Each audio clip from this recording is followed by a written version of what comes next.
Hello and welcome to Cleaning Up History, where my goal is preservation of headstones and cemeteries while telling forgotten stories of the past. Warning, this video may contain adult content and violence. Viewer discretion is advised. I know I already gave the warning, but if you are in any way sensitive, this is a very horrific story. It actually brought tears to my eyes, so if you're sensitive, I don't recommend you listen to this video. So today I am in Scott County, Tennessee at Chimney Rock Cemetery, and I'm cleaning up the headstone of Angeline Moore, the quote-unquote orphan girl. Now, many years ago I read the story about Angeline Moore, and it was quite disturbing to me, and so much so that I never forgot her name. But recently, this year, as I was digging into some of my family history, I discovered that in 1870, Angeline Moore lived with my 5th great grandmother in Scott County as an indentured servant. That same year, my great grandmother, her name was Atkins, she passed away, and Angeline, I guess, was then indentured to the Thompson family, who lived nearby. Now, I do want to go ahead and say again, I know I say this in most of my videos, but I just want to let everybody know that everything that I'm using to clean this headstone is approved by the National Cemetery Association. It's deemed safe and will not harm the stone in any way. I'm just getting rid of some of the biological growth to preserve the stone a little bit longer. This is a relatively new stone, and I'm not really sure who had this placed. Obviously, someone had this put here for Angeline, but I'm not really sure if it was the Cemetery Association or if it was an individual that purchased this stone, because obviously this stone isn't from 1872. So, Angeline was, again, she was an indentured servant, and most of the time what that meant was the individual would exchange labor for something in return, usually something large, such as a piece of property, or things like that, and they would normally live with the family and cook, clean, take care of anything that the family may ask them to take care of, and in return, after a set amount of time, they would receive something large, like a piece of property. I cannot find where Angeline came from or anything about her prior to her living with my 5th great grandmother, and this was in 1870. She was an indentured servant to Adkins. And then that same year, America passed away, and Angeline was then living with Kissy Thompson and her family as an indentured servant. Angeline is said to be the first person that was buried here in Chimney Rock Cemetery, and that was in 1872. So I'm going to put a list of all my sources for this story down in the description below if you guys want to go check out any of the websites. There are several different websites that have this story. It was titled mostly A Mountain Horror. Like I said, it's a pretty horrible story. And if you just Google Angeline, there's actually a substantial amount of information about the events that took place on her memorial on Find a Grave. So if you just go to the Find a Grave website, and I'll put a link to that below also, if you go to her Find a Grave website, you will see a transcription of several of the articles in the story that I'm about to tell you. It's said that the Thompson family threw Angeline out of their home, and she didn't have any belongings, and she wasn't properly dressed for the winter. It was in January, and she ended up with frostbite on her fingers and toes, and she was severely skinny. She was very thin. I don't know how long she was out, but her body was found in January. So I'm not sure how long that she was out in the wilderness with nothing to survive on, but it said that she had frostbite and she was very thin. And in 1872, Angeline was somewhere between 15 and 16 years of age. But on January 6th, 1872, on Huckleberry Road,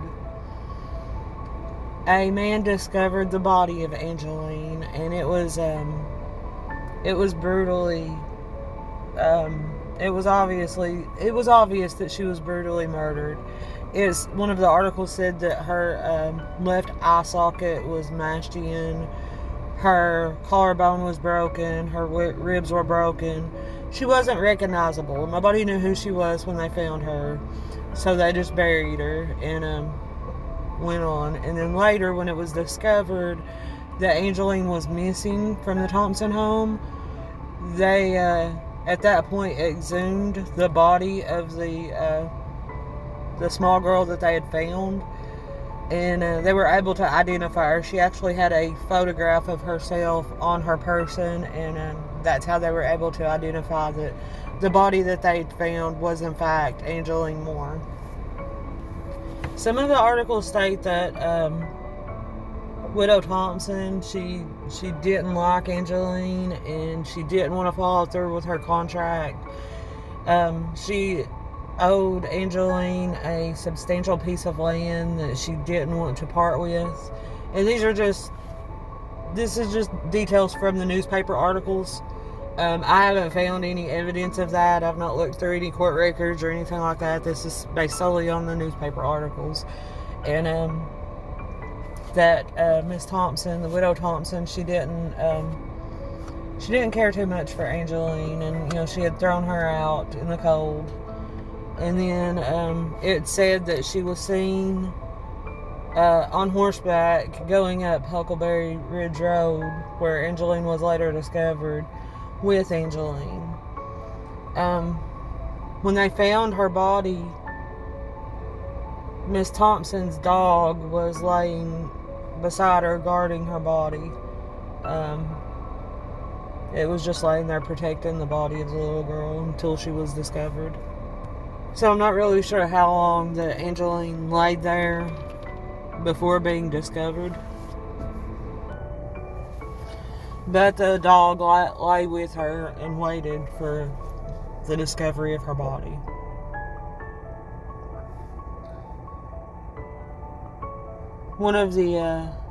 A quote from one of the articles stated, "The body bore evidences of brutality and inhumanity, at the contemplation of which a demon might shudder." And I don't think that Angeline was actually an orphan. She may have been fatherless, but some of the articles do state that her mother traveled from Kentucky to her funeral.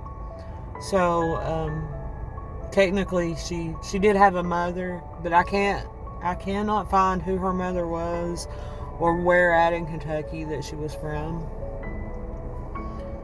But Angeline was born in Kentucky, and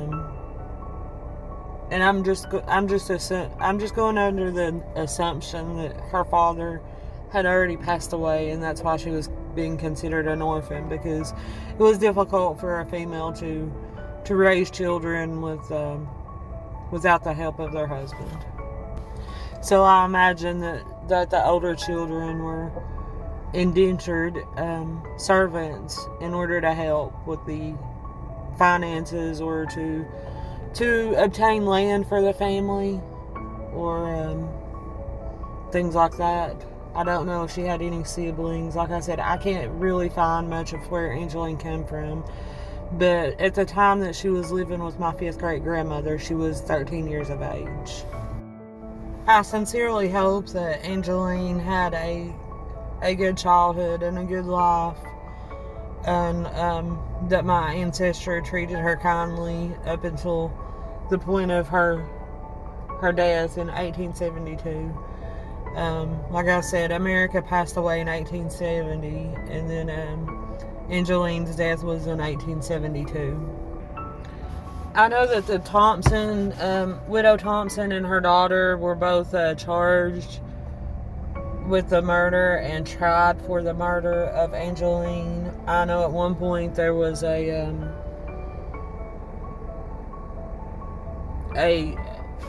retrial scheduled. I don't know if Thompson ever actually was found guilty or served any time for the death of Angeline, or if they actually had any proof that the widow Thompson was responsible for Angeline's death.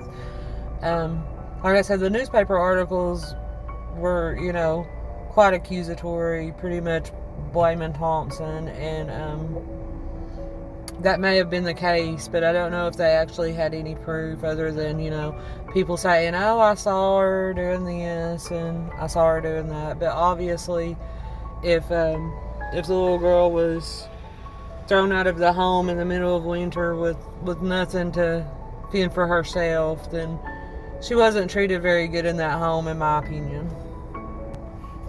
And if you guys are interested in reading more in depth about Angeline, like I said, there is a lot of the articles that have been transcribed on her Find a Grave memorial.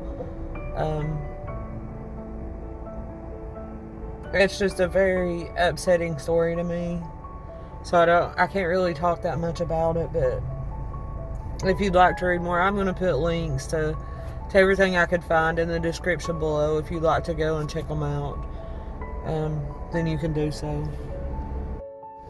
So thank you for watching my video, and so that's all of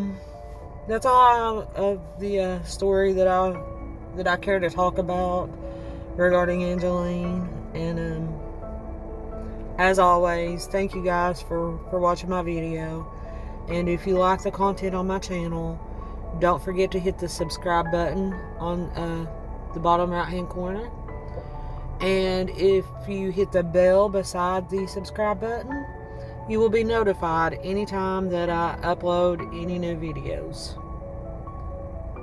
And remember that a person is never forgotten until the last time their name is spoken. Thank you guys, and I will see you next time.